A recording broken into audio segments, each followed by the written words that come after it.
to Beyond the Lines, everybody, the podcast by Lions of Liberty. We're a 501c3 charity dedicated to supporting veterans and first responders, offering fishing trips and other outdoor adventures as an outlet for mental health, PTSD, or just a moment to recharge.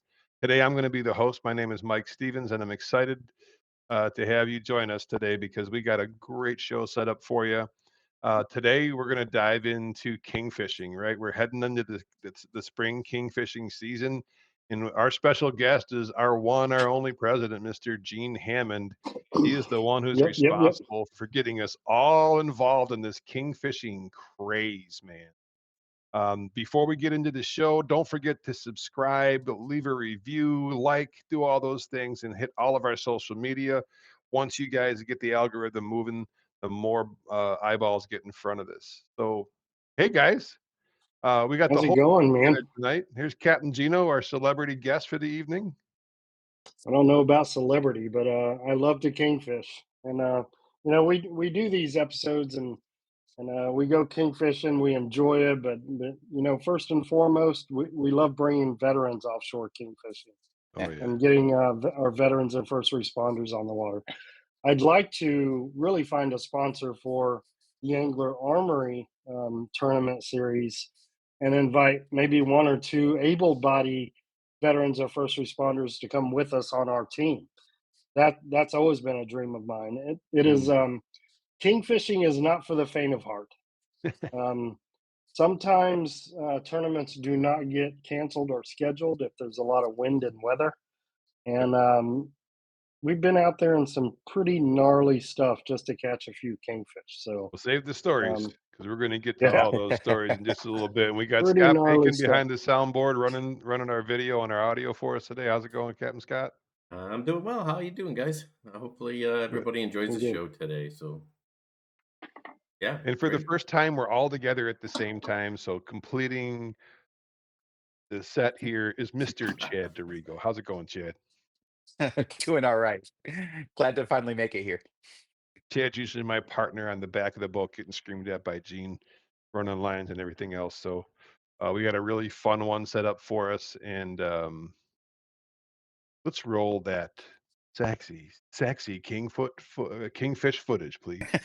Kingfoot. Kingfoot. Yeah. The whole other There you genre. go. Right, look at that baby, skying out of the water. Hey, Gene, you ever see one sky like that when they're on your end of your line? Plenty of times, plenty of times. I actually have a video somewhere where we were filming. I don't know why the camera was rolling. I don't know if it was a GoPro or something, but you see in the background a kingfish sky out of the water. As it came out of the water, you heard the rod tip go zip zip, and you see this kingfish skying. Soon as it hit the water, you hear the reel go zzz. So it just, I mean, it hit it from the bottom, skied, had the bait in his mouth, hit the water and ran. It was awesome. I have that video somewhere. Well, let's A go lot of around the fun. panel here. Let's talk about the elephant in the room. What is it? Because, like you said, it's not for the faint of heart. The weather never seems to be beautiful when you're kingfishing. What is it, Gino? What hooks you on these things? What makes you go out and do this? I don't know. It's not. We do make fish dip out of them. I mean, it's very exciting. We do. I did find a really good kingfishing recipe one time. They said you take this cedar wood plank and you season it with this and you prep it like that and cook it for so long until it's charred. And when you think the fish is done, you throw the fish away and eat the wood. So they are they're to me they're a very oily fish, so they're Right. not great table fare, but they are good table fare. But it's just the hunt for me. It's exciting. These fish swim 35, 40, 45 miles per hour, so when they take the bait, it's smoking the reel. Yeah, And man. just to get a good 40 pounder on the boat is it's amazing. it's Yep. it's No, I gotta agree with you. And the kingfish, for those of you who don't know, they're in the mackerel family. They're actually called king mackerels, right?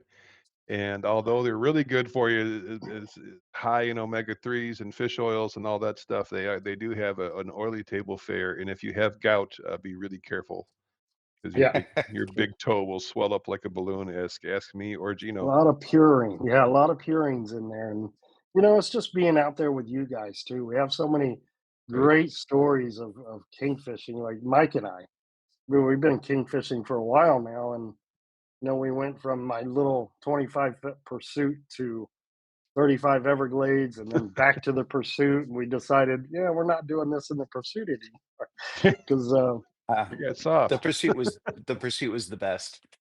it Absolutely. was a good boat. It What was a about good you, boat. Chad? But What makes you keep coming back and getting the hell beat out of you for kingfish? Honestly, it's getting the hell beat out of me, like a little bit. Like it's the weather, it's the it's the challenge of fishing for kingfish in the typical kingfish weather.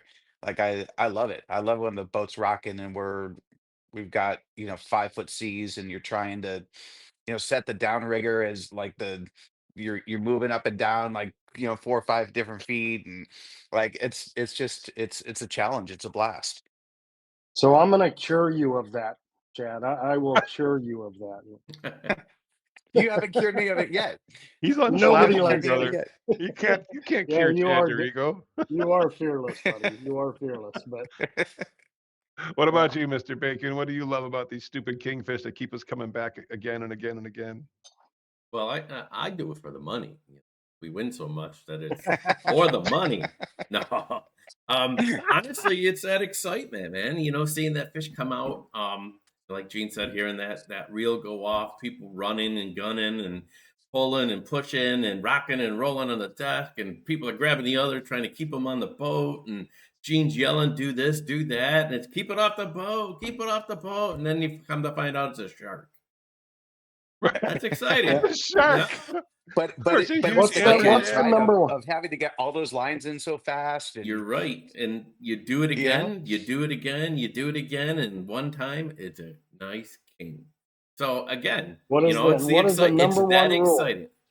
What's that? Go What's ahead. the number one rule of kingfishing, Mike? What is it? Don't touch the drag. N- Don't Don't touch touch the dragon. Now we're going to get into that philosophy later, Mr. Hammond. Don't get it. ahead of the game.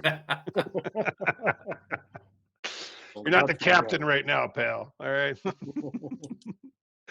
All right. So we know why we love it. So let's get into the next piece of it, right? Finding the stupid kingfish, right? That's always the challenge, right? Gino is working the phones. He's talking to other captains, but there's this whole green water and all the. Just walk us through that a little bit, Gino. What's the philosophy Yeah. finding the stupid kingfish? Yeah, so when I'm first scouting and thinking about kingfish, yes, number one, if you want to place in these tournaments or you want to make a difference in these tournament series, you got to talk to people. You got to have a network because, like during King of the Beach, the area we fish, the boundaries, isn't that big, but it's huge.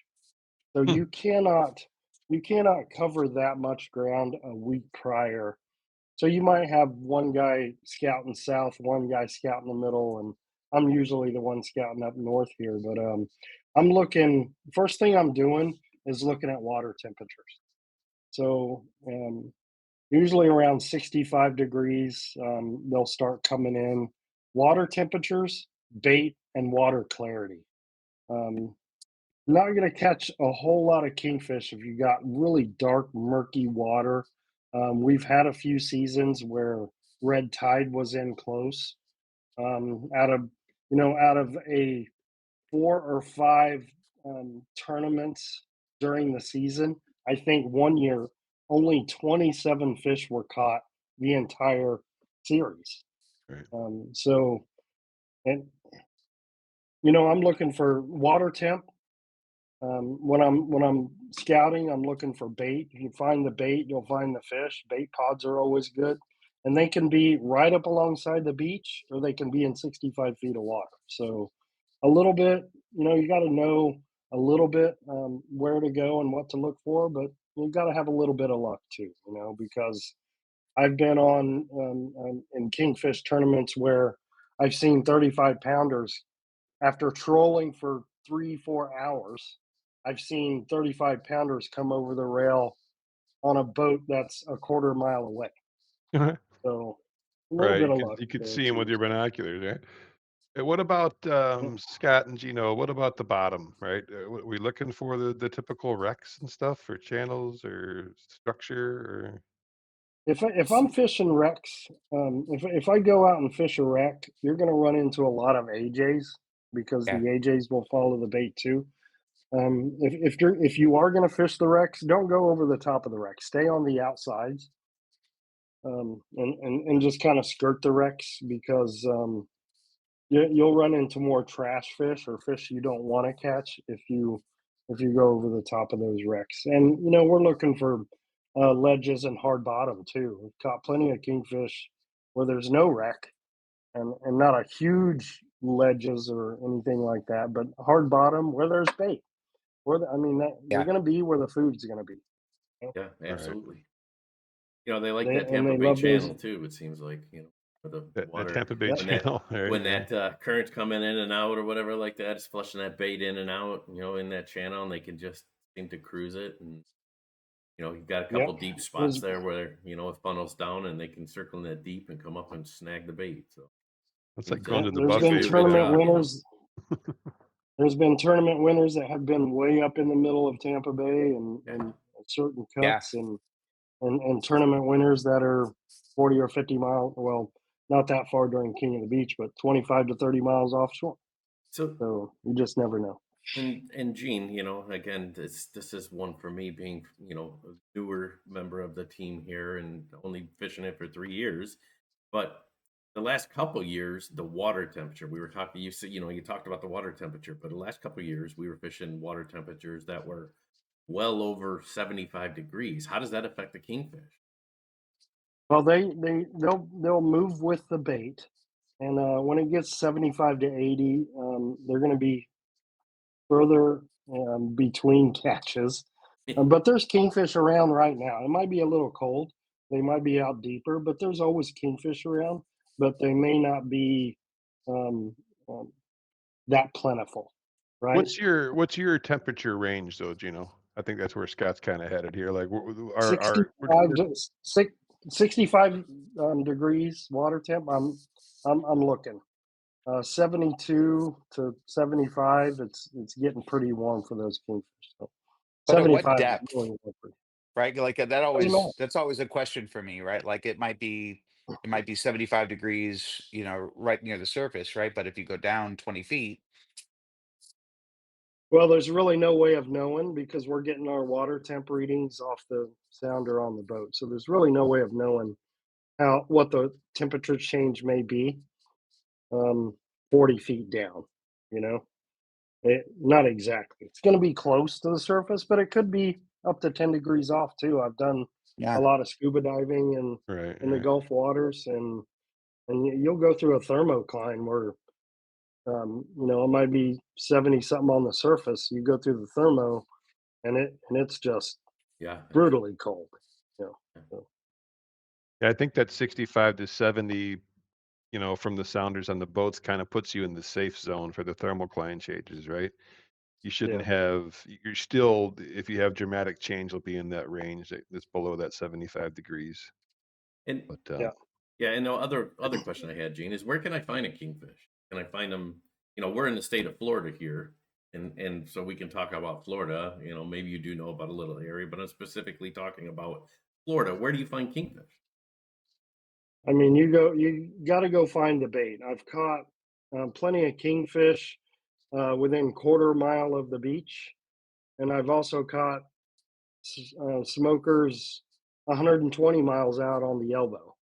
oh my god. So just depending. It just depends on how far you want to go, but you can find them right up on the beach or way out deep. But typically, if you find the bait, you'll find the kingfish too.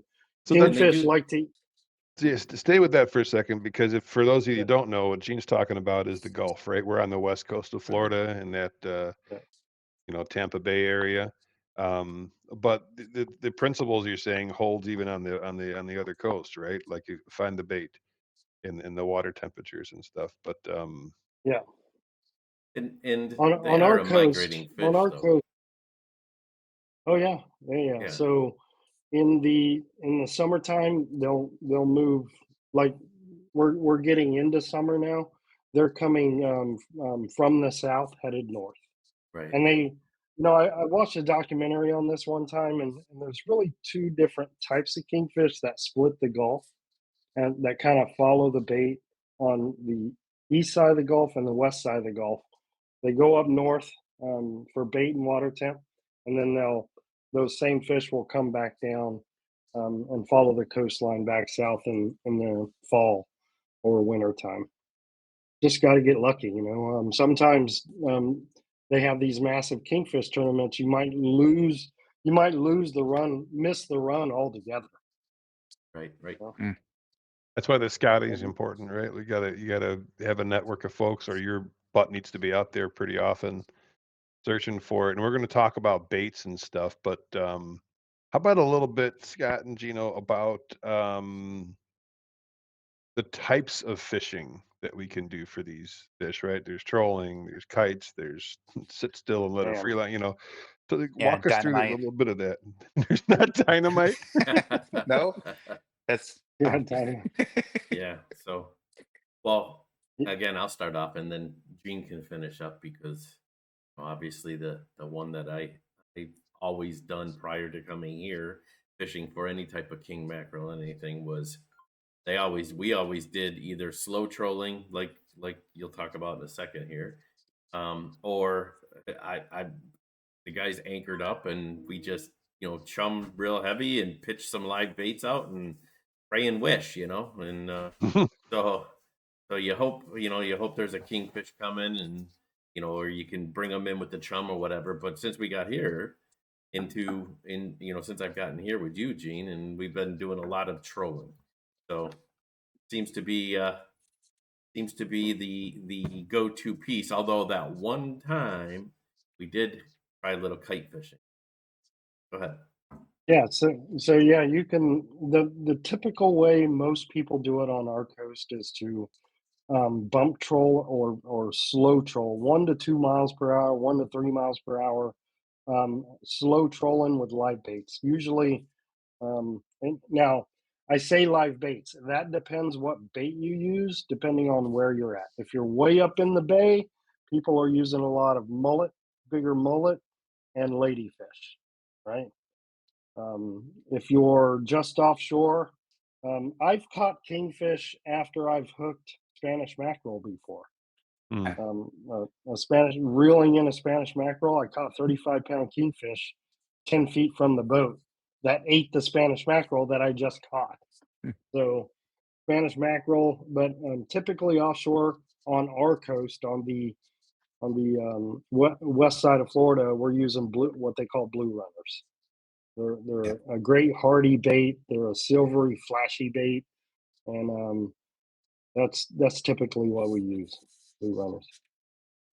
Okay. And then For you introduced us. if you're live trolling, So live that's bait live trolling. trolling, and then there's a little bit. We'll get into the ballyhoo later. It's a little different kind of speed trolling that I love too. But one of the coolest things you introduced me to when I was down here, first got doing this, was the kite fishing. I think Scott might even have a picture for us. There you go. That is, Yeah. just talk about what the point of that is. Why does that work? How does it? What's the mechanics behind that for us? Well, you can't drop like if you're live bait fishing with a blue runner. The really good thing about blue runners is they're really good swimmers. The Mm. bad thing about blue runners is they're really good swimmers. So if you drop a blue runner on a free line sitting still next to the boat, it's going to stay by the boat, Right, right. right? It's going to stay right there. It's not going to drift away. So you use that kite to get the baits away from the boat, and you can use the kite and adjust your lines with kite fishing to keep the bait and or the line and the tackle out of the water, essentially, where the bait is just splashing on the surface. And I think one of the very first kingfish we ever caught with you, Mike, was on the kite Oh in yeah, 8 feet of water. So yeah. That's um, crazy, man. Yeah, you that's a don't really see it a interesting rig. lot. Yeah. Yeah, you don't see it a lot um, on our coast, but I love kite fishing. It's a lot of Yeah. fun, and that's No, you that's showed me that. typically sitting still. The wind and the weather is going to dictate whether you can even fly a kite or not. So um, that's a big one. If it's at 5 to 10 miles per hour and you don't have the right kite, that kite's not going to fly. But Mm. if it's 15 to 20 and you got a good outgoing flush and you're chumming heavy, it's a great time to use the kite, right? So, But I Right. also remember that being a challenge too, because when the winds would picked up like that, it was great for the kite, but then the waves also picked up, and so the bait would like kind of dance on top of the waves and sometimes be out of the water a little bit too long, right? So that I yeah. remember that being a little bit of a challenge, like making sure that bait got down and could stay on the top of the water and not flying above the water. Yeah, if it's really gusty or the winds aren't 15 sustained, it's a lot of work to keep the baits in the right spot, or the waves will mess with the height of the bait as well. Hmm. But typically, right at the surface or right below the surface is where I like to kite fish. And this might be too soon to talk about this, but I'm going to try it anyway. Listen, I love the trolling, right? Um, I don't know why you got me hooked on it, but you run about 4 lines on your boats when we're trolling, right? And Yep. there's everything from the distance that the bait is back from the boat to the depth that you run it at using different things. Like Chad was talking about a downrigger. Oh God, Scott Bacon is ready with it. Look at Look at that. that. There you go. Nice. That's a And good then there's film. an art to driving that boat, man. Like to get it on the trench or follow the line that you're after and make those big turns and not cross the lines up. But man, when you have this right, what a great spread and presentation it is. What's your typical spread that you like to use, Gino? Yeah, so we'll always have at least one downrigger. Depending on where we're seeing the bait on the sounder, we'll have the bait set at a specific depth with the downrigger. And then we'll have, if the pursuit, I had the outriggers. So we'd have typically the way I like to set up my spread is the long lines are on the left or on the port side of the boat, so I can um, turn to port and Mhm. and I don't get any tangles. You always want to turn to the long side because if you turn to the short side, then your long lines are going over the top of your short lines, which is no good. But two on the outriggers or in the rod holders, um, one down low, and then maybe one just past the. You've caught plenty of kingfish just past the wash of the props. Mm. Um, whether it's blue runners Like or the shotgun or we'll something like that, right? we'll put a shotgun way down the middle too. So that'd be 5 lines, which is you got to have a pretty experienced crew if you hook up to get stuff out of the way in a hurry, and a lot of yelling from the helm and the captain. But we can get it done. Yeah, let me set Mike, you're that taking scene. notes, right? Like Yeah. so you know which way to turn the boat to which. Right. Well, let's That set the was we scene for were that for a second. So the trolling is what we do the most. That's what Gene has us doing the most out there, right? And in a second, he's going to show us a different rig besides the live bait that he uses that a lot of folks don't use around here. But I've seen so many kingfish caught on. It's not funny. But so typically, you heard Gene talk about the smoking it and the line. Don't ever touch the drag. And what does that all mean? So we're trolling, and it's like again, it's usually Scott up there watching the sounder with Gene trying to locate the fish. Me and Chad back there running lines and getting yelled at. Um, and then Only what Mike gets yelled at. happens? Yeah, whatever. But but it's the sound, man. Like the thing that the crack addiction for me is when that kingfish hit because, like Gene said, they are traveling usually at 40 miles an hour, especially when they're closing on a prey, right? And they hit, and the drag is just tight enough to sink the hook, but not too tight that it'll snap and bow the line. Because when something grabs that crap at 40 miles an hour, man, you know, it, I don't care how strong your braid or your mono is, and they're it's going to snap it for just from the sheer force. So then that thing spins and goes, and you can hear it, and the whole boat gets excited. But what happens is you can't get stuck looking at it and going, "Whoa!" go, because then the effing work starts, right? Everybody's got to grab a line that's out. The captain's got to keep that shit going straight while we all peel in the lines that are not hit. So, because that kingfish is going to start going everywhere and tying up the lines and fouling everything up. So your crew has to act in an instant. One guy on the pole, the other one's bringing the stuff in, and doing it with a quickness, and that includes that downrigger. And so now there's this whole symbiotic relationship, right? There's this like orchestra happening behind the captain who's trying to keep it straight, and then the Organized fight. chaos. Organized chaos. Yes, organized chaos. And then you fight the doggone fish, right? And you Yep, fight yep. it, and you fight it, and you fight it. You don't know if it's a king right off the bat. I mean, we do sorta, but not every time do you know if it's a king. Not every time. And you fight, and you fight, and you fight, and then the captain has to, the fish will try to run underneath the boat. So the captain's constantly moving to the left, to the right, backing up, trying to move that out. So you're kind of just over the gunnel fighting the fish and keeping that going and keeping that going. And then it's not even done, because it's not like this is a bass, right? Or even a small snapper that you can't just flip those things over the rail, can you guys? Right? So then there's that dance. They got somebody driving the boat, and they keeping the fish out there, somebody on the rod and reel, and now somebody's got to have a gaff, right? And it Yeah. can't be one of those giant gaffs, right, Gene? It's a special gaff, a little smaller, a little deeper hook for the. Yeah, it's a little bit. It's a little bit narrower hook on a typical kingfish With a gaff, good. Yep. and usually those types of gaffs are a little bit longer. I have a couple of gaffs with kingfish hooks that are 8.5 or 10 feet long.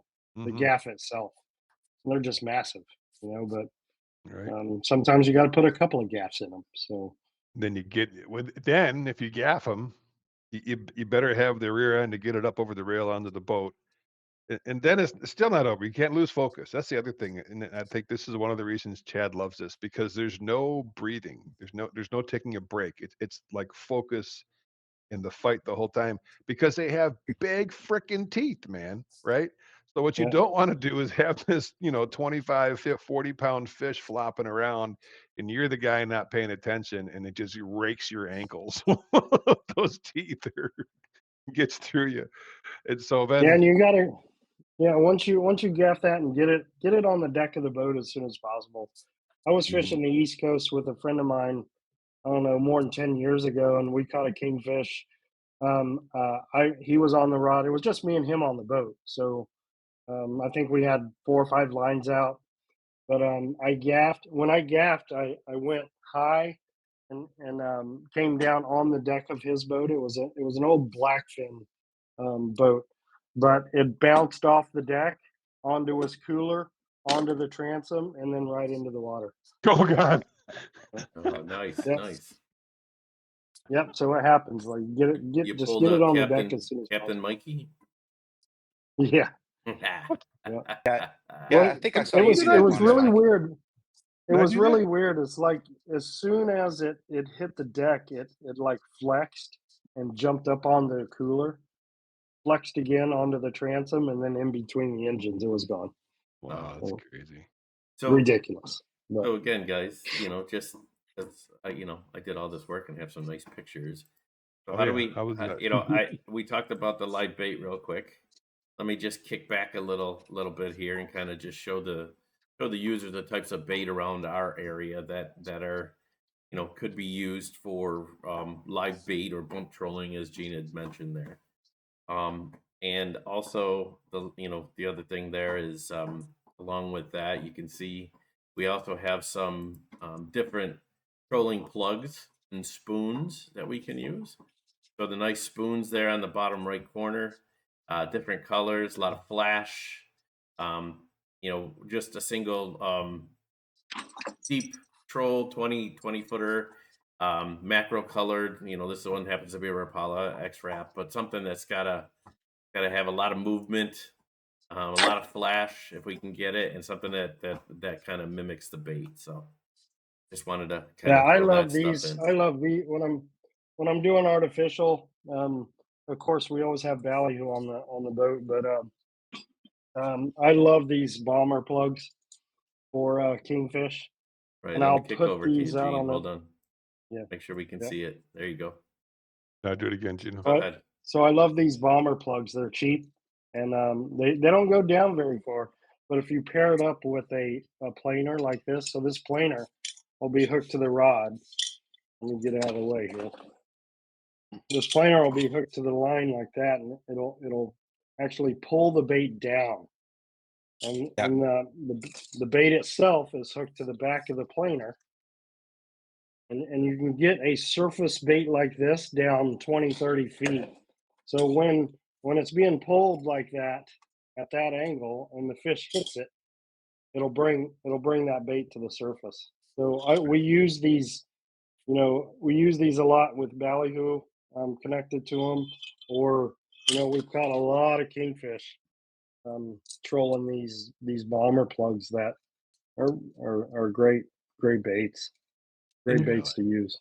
it'd be sad not to say, the fact of but why we're actually trolling. So you're trying to cover ground, right? You're trying to make sure that we're hitting a lot of area, covering a lot of ground. How fast are you trolling? So typically you're going to a specific area, right? Like everybody knows the checkerboard out. It's about 28 miles out on, but a lot of hard bottom there.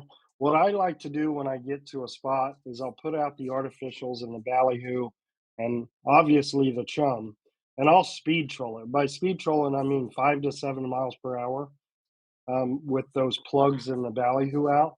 And what I'm trying to do is spread that chum around.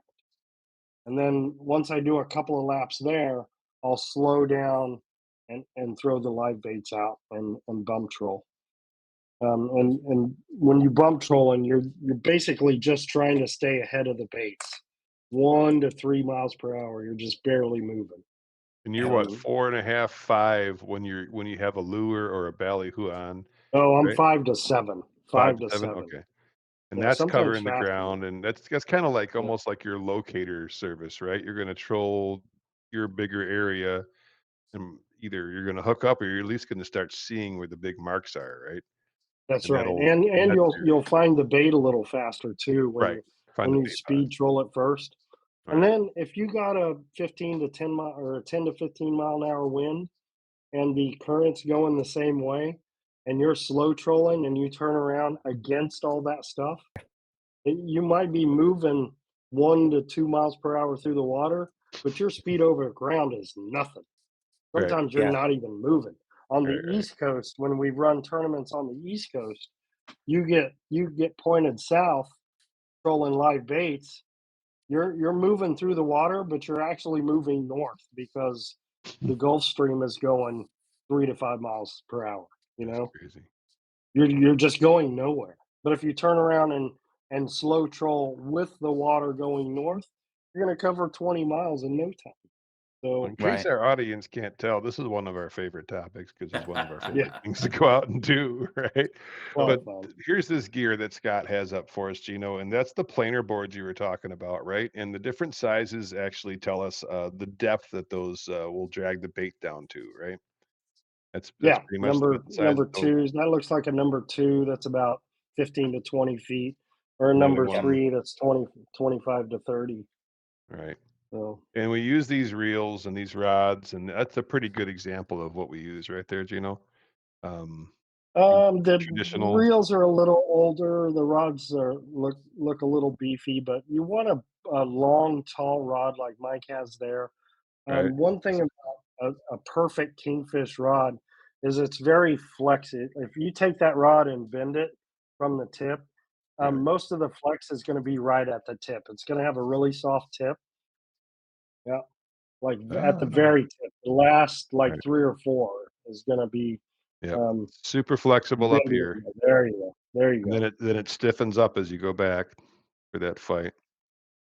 Yeah. And talk about these Yep. reels. This is one of the older ones too, Gino, but this one's a classic, right?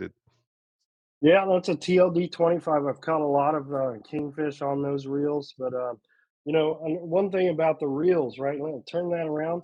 So that has a lever drag, um, and really a good kingfish setup. You can catch kingfish with this, but you are more apt to hit that lever drag, either tighten it too much accidentally or open the bail open while you're fighting a fish.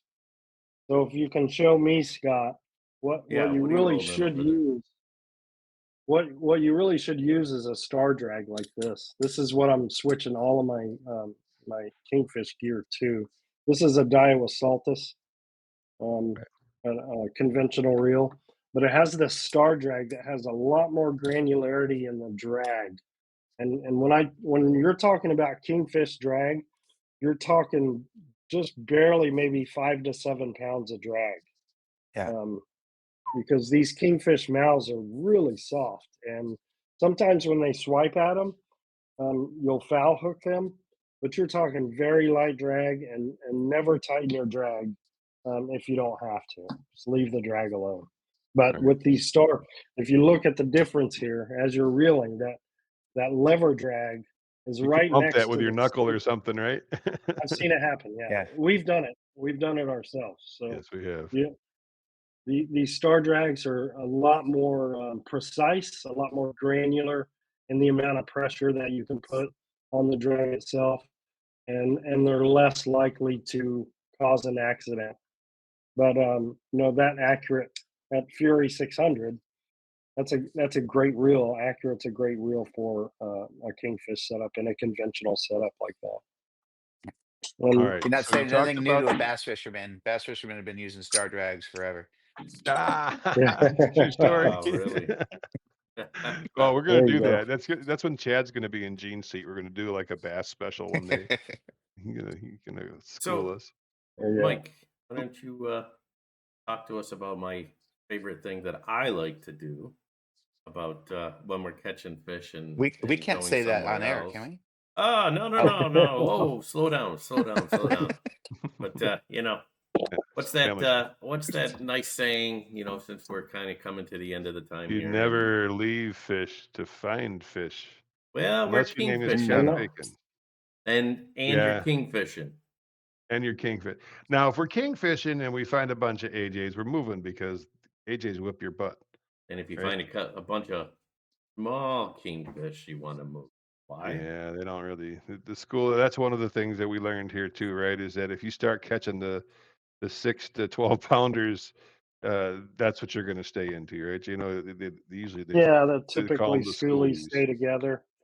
Yeah, and it's probably time to move if you catch 5 or 6 of those schoolies that are, you know, 6 to 10 pounds. Probably time to move. Yep. But the larger kingfish, they're usually loners. Um, Right. but the larger kingfish will eat the smaller kingfish as well too. They So will too. Yeah. Right. Yep. they do. They're voracious.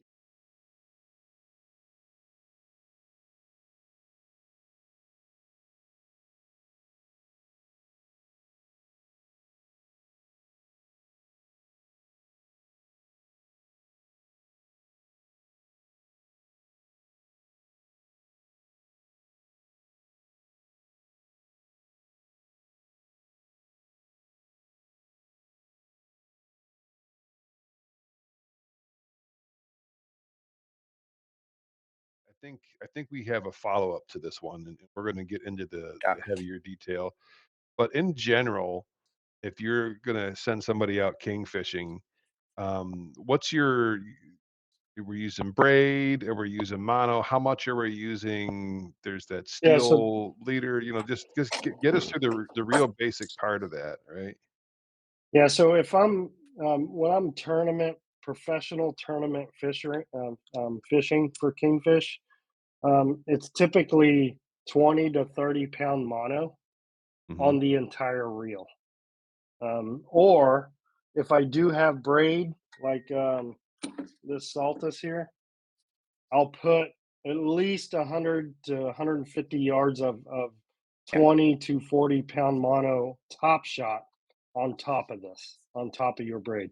You want it to be super stretchy, um, because those kingfish hit so hard and swim so fast that they'll break a 60-pound braid if the line's too tight and it's not stretchy. But typically, most of the professional teams will put 20-pound. They'll load up the reel, brand new line every year with just 20-pound mono. Just 20 because pounds, it huh? is just 20 pounds. Remember, you're only fishing with 5 to 7 pounds of drag. That's true. Right. I could hang. Trust me, Mike. I could hang 20 pounds off your lip and take you wherever I wanted to. I guarantee you. Yeah. I guarantee you. So, Absolutely. Well, five. it's No finesse more. That's fight. No definitely more. happening in the next episode. Wow. Yeah, you No, don't need that's much. How many? 20. that's a good point because it's kind of a, inertia, right? In math, there's a lot of math to this. The reason why the drag set so lightly and why Gene's saying to use the mono is because speed, uh, speed is so high for these fish, right? We said like 40 miles an hour typically is when they hit. So if you had a really tight line, it's like the magic trick where they can break the paint sticks with just a piece of paper on top of it. If you come down really fast, that quick impact, that the science behind that is going to snap, right? The same thing with these kingfish.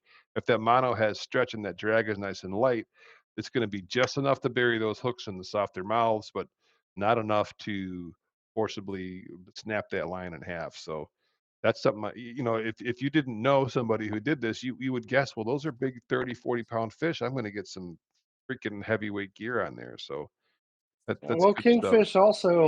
kingfish also have extremely good eyesight too. If Mhm. your line's too heavy, if your leaders are too bright and shiny, they see that. If something doesn't look right, they're not going to bite. Yeah. And with the live bait though, there's that, and even sometimes with the lures, there's that last, 18 inches that you tie at the steel leader because of those teeth, right?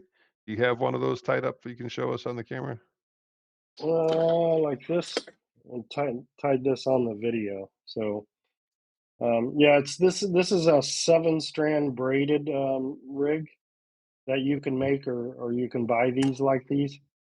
But typically, I like to make them a lot longer. Let's see, that's probably about 3.5, 4 feet.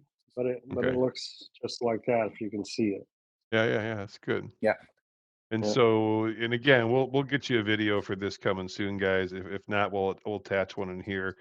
But that lead hook, that bait hook is going to go toward the front of the rig, and that's what's going to be Yeah. pulling your bait along. And that stinger is just that. It's going to go in the side of the bait, and that's hopefully where the kingfish where they try to bite your bait.